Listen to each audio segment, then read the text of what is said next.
Morning children, welcome back.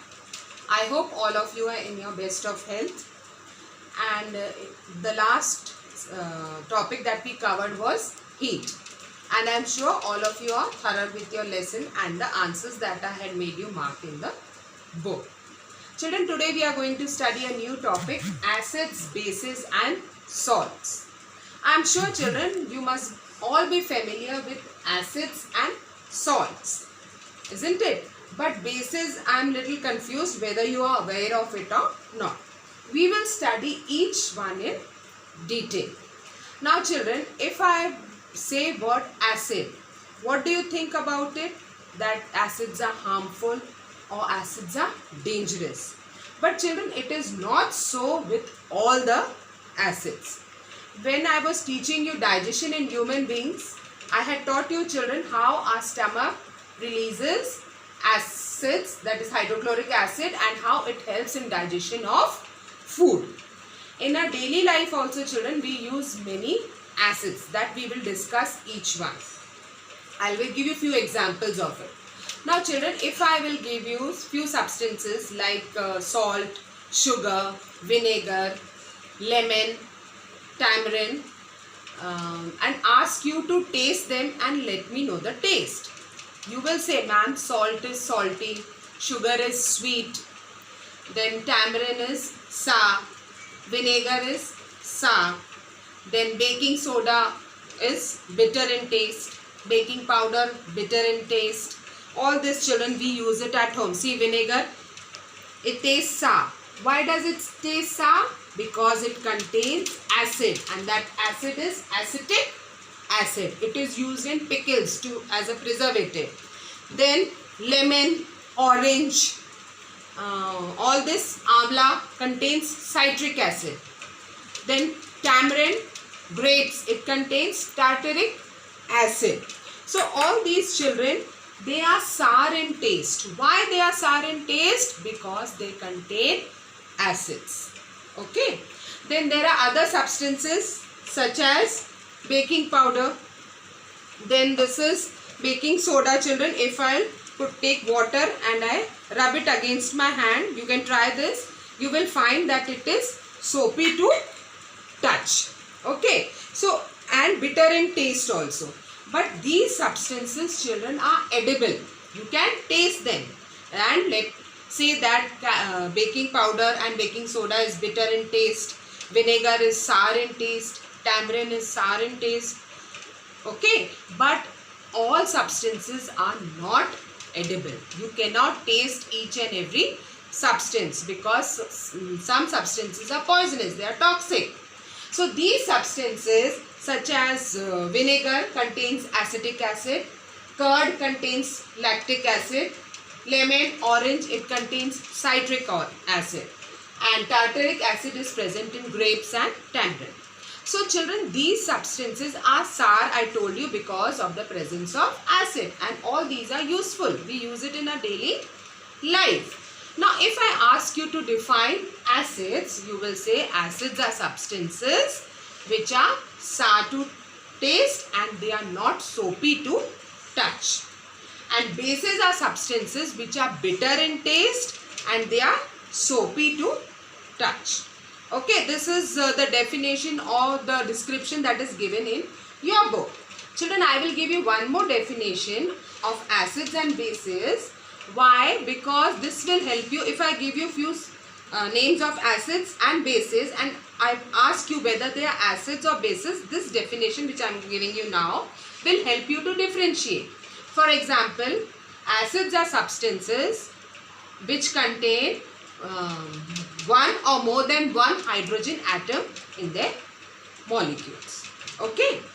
And bases are substances or compounds which contain one or more than one hydroxyl group in their molecules. Hydroxyl is OH. Okay. Hydroxyl is OH and hydrogen you know H. For example of acids is HCl, H2SO4, that is hydrochloric acid, sulfuric acid. These all are laboratory acids.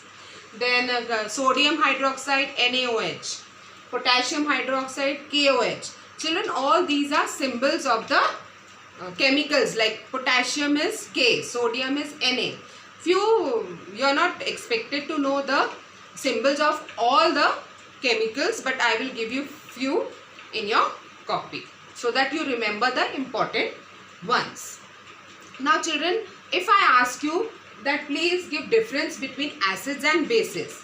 Okay, so number one, you can say acids are sour to taste, bases are bitter to taste. Then acids, they are soluble in water. Bases may or may not be soluble in water. Then acids are not soapy to touch. Bases are soapy to touch. Then acids are corrosive. Corrosive means they are dangerous, harmful. Okay, not all, but some are corrosive. Whereas bases are not corrosive. Okay, this is the difference between acids and bases. Now children, an acid word is derived from a Latin word azera. Which acid is derived from a Latin word azera. This you pronounce it as azera, which means sour. That is why. Okay. Acid word is derived from a Latin word azera, which means sour. Now children, you are not able to taste, just now I said, all the substances. Then there are special substances which are used to find whether the given solution is acidic or basic. Now this acids and bases that we have discussed children, the chemical nature of acids is acidic and the chemical nature of bases is basic. That is why I am using the word acidic and basic. So there are special substances which are used to find out whether the given solution is acidic in nature or basic in nature. And these special substances are called as indicators. Okay, what are they called as? I am repeating, they are called as indicators because they are used to determine whether the given solution is acidic or the given solution is basic. Okay children, is it clear to you what are indicators? In our next video, we will discuss what are natural indicators, that is litmus, China rose petal and turmeric. We will discuss each natural indicator in detail. Now children, as I gave you few examples of acids that we use in our daily life, there are certain bases also. For example, during Diwali time you must have seen people whitewash their houses. They use lime or chuna. Okay, and then when you pour water in lime, you see bubbles coming out. That is calcium hydroxide. Then see children, window cleaner. See, and if I am putting it like this, can you see soapy bubbles? So this is ammonium hydroxide. Then detergent, bleaching powder, our soaps, all they are also bases. For example, soap is sodium hydroxide and potassium hydroxide. So I hope children the acids and bases are clear to you and how some acids are useful and are edible also. Okay children, I just go through this video again so you get a clear concept about acids and bases. In our next video we will discuss the natural indicators. Till then, thank you and God bless.